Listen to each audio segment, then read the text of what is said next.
বাইরে আমি বুঝতাছি না বাংলাদেশ ক্রিকেটের মানে খেলোয়াড়রা কোন লেভেলের গাঁজা খাইলে এই কাজগুলা করতে পারে বলেন। বাংলাদেশে মানে সবগুলা মানে গাঁজা খাইছে।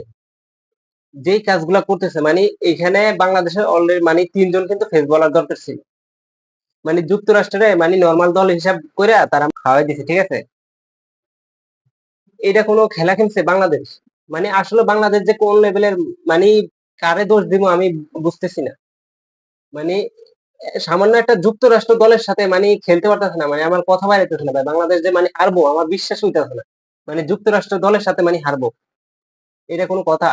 মোস্তাফিজের মতো বলের মানে ছয় মারতেছে, তারপরে শরীফুলের মতো বলের লাস্টের যেই ওভারটা মাহমুদুল্লাহ, ঠিক আছে, একটা ওরা ভুল করছে যে একটা ওভার ফেস বল আমরা লাস্টে দরকার ছিল। তো এখানে ফেস বল রাইখেই বা কি লাভ হইতো? ফেস বল আগের ওভারেই মারতে পারে আর পরে মারবো না, যে এমন কোনো গ্যারান্টি আছে? জান, এটা কোনো খেলা খেলছে? মানে খেলা যে কত সুন্দর করে খেলতে হয় তা যুক্তরাষ্ট্র দেখাই দিছে আমাদের থেকে নরমাল দল, ছোট দল, তারা দেখাই দিছে মানে কিভাবে খেলতে হয়। আসলে আমার মনটা চায় মানে অনেক কিছু বলতে, যে বাংলাদেশে অনেক কিছু বকাবকি করতে, কিন্তু পারতাছি না।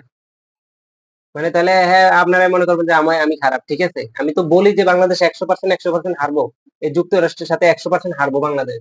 হারছে কথা মানে আমি যে কথা কইছি এটা কি ঠিক আছে কিনা এটা আমি খামাখা কই না যে বাংলাদেশ 100% না 100% হারবো, ঠিক আছে? এই যে এই খেলা খেলছে, কি করছে এডি? এডি কোনো বোলিং করছে? এডি কোনো বোলিং করছে? না পারছে ব্যাটিং করতে, না পারছে বোলিং করতে। যুক্তরাষ্ট্রের সাথে 153 রান করে, যেখানে যুক্তরাষ্ট্রের সাথে মিনিমাম 200 রানের উপর করার দরকার ছিল ছোট দল হিসেবে। যুক্তরাষ্ট্র দেখা দিয়েছে তারা বোলিং কিভাবে করতে হয়, ব্যাটিং কিভাবে করতে হয়, মাথায় ধরতেছে না। 153টা রানের ভিতরেও মানে এত বড়, এর থেকে জিম্বাবু তো আর ভালো ছিল, তাদেরকে এমন 100 মানে 150 রানের ভিতরে আটকে লাইতে পারছে, আর মানে যুক্তরাষ্ট্রে আটকাইতে পারলো না।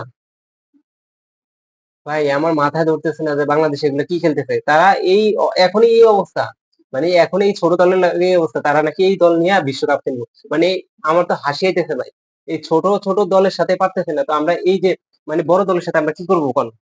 এদের সাথে আমরা কি করব? এই যে সামনে তো বিশ্বকাপ, মাসখানে 15-20 দিন আছে মাত্র সময় হাতে, তাদের সাথে আমরা 3টা ম্যাচ প্রস্তুতি খেলবো, সমস্যা নেই, মানে হিসাবে খেলবো, কিন্তু সেজন্য কি আমরা ম্যাচ হারবো? এইভাবে কি খেলার কথা ছিল? না পারছে ব্যাটিং করতে, না পারছে বোলিং করতে, তো আমরা বিশ্বকাপে দিয়ে কি করব? সব দোষ হচ্ছে নাজমুল হোসেন, পাপন আর হচ্ছে শান্ত, এরা দোনটা হচ্ছে বাপ বেটা। এই বাপ বেটা মিললে বাংলাদেশটারে ধ্বংস করতেছে, বাংলাদেশ ক্রিকেট টিমটারে ধ্বংস করতেছে। আর দাদা হইছে যে না হাতুড়ি সিং, এই হাতুড়ি সিং হচ্ছে দাদা।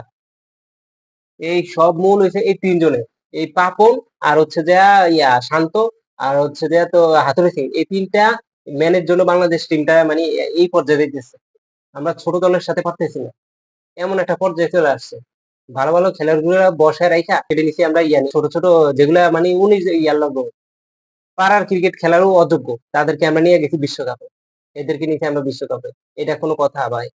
153টা রান আটকাইতে পারলি না তোরা, কি বোলিং নিলি আর কি ব্যাটিং নিলি তোরা এই যুক্তরাষ্ট্রে?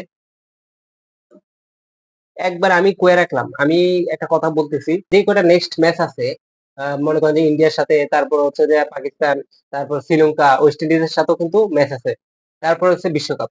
এই প্রত্যেকটা ম্যাচ আমি বইলে রাখলাম, বাংলাদেশে একবার লাঞ্ছিত হইয়া তারপর বাংলাদেশে যাবে তারা, এই দেশে থেকে লাঞ্ছিত হয়ে তারপরে যাবে বাংলাদেশ।